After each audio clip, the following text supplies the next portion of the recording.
अस्सलाम वालेकुम दोस्तों, उम्मीद है आप सब अल्लाह पाक के करम और उसके फ़ज़ल से बहरियत होंगे। आप सबको MHSS सीरीज़ में तहे दिल से खुशामदीद। आज मैं आपके लिए एलिसीना की अल्टीमेट फ्रैकल प्लस क्रीम लेके आया हूँ। अगर आप हमारे चैनल पर नए हैं तो प्लीज़ चैनल को सब्सक्राइब कर लें ताकि हर नई अपलोड होने वाली वीडियो सबसे पहले आप तक पहुँच सके और आप उस नई अपलोड होने वाली वीडियो से मुस्तफ़ीद हो सकें। दोस्तों, एलिसीना की अल्टीमेट फ्रैकल प्लस क्रीम एक ऐसी क्रीम है जो आपके चेहरे को रिंकल्स और फ्रैकल्स से पाक करती है, यानी कि आपके चेहरे को दाग धब्बों और झुर्रियों से पाक करती है और आपके चेहरे को बख्शती है एक नई ताजगी। आपके चेहरे को टाइटनिंग फ्राहम करती है और अर्जेंट वाइटनिंग भी प्रोवाइड करती है। तो दोस्तों, एलिसीना की अल्टीमेट फ्रैकल प्लस क्रीम की बॉक्सिंग कुछ ऐसी है। बहुत ही खूबसूरत बॉक्सिंग है एलिसीना की अल्टीमेट फ्रैकल प्लस क्रीम की।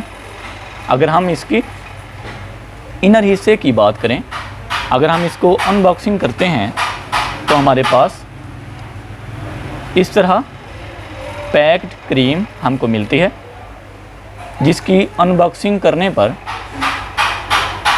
ये छोटी सी डिबिया में एलिसीना की क्रीम हमको मिल जाती है।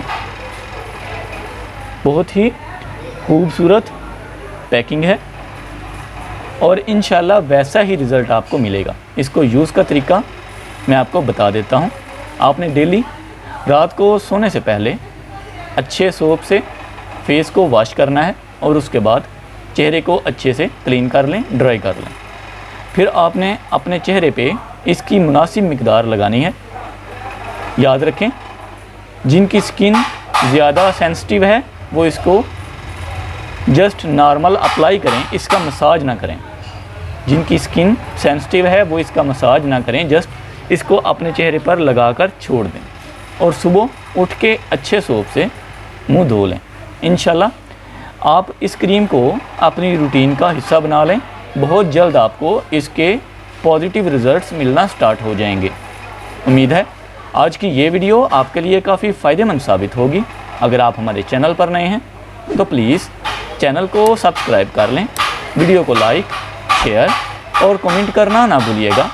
हमारे दूसरे चैनल इंफॉर्मेशन ओशन को सब्सक्राइब कर लें, जहां आपको इंटरटेनमेंट के साथ साथ काफ़ी कुछ सीखने को मिलेगा। मिलते हैं इंशाल्लाह नेक्स्ट वीडियो में किसी नए टॉपिक के साथ। तब तक के लिए अपना ख्याल रखें। अल्लाह हाफिज़। पाकिस्तान जिंदाबाद।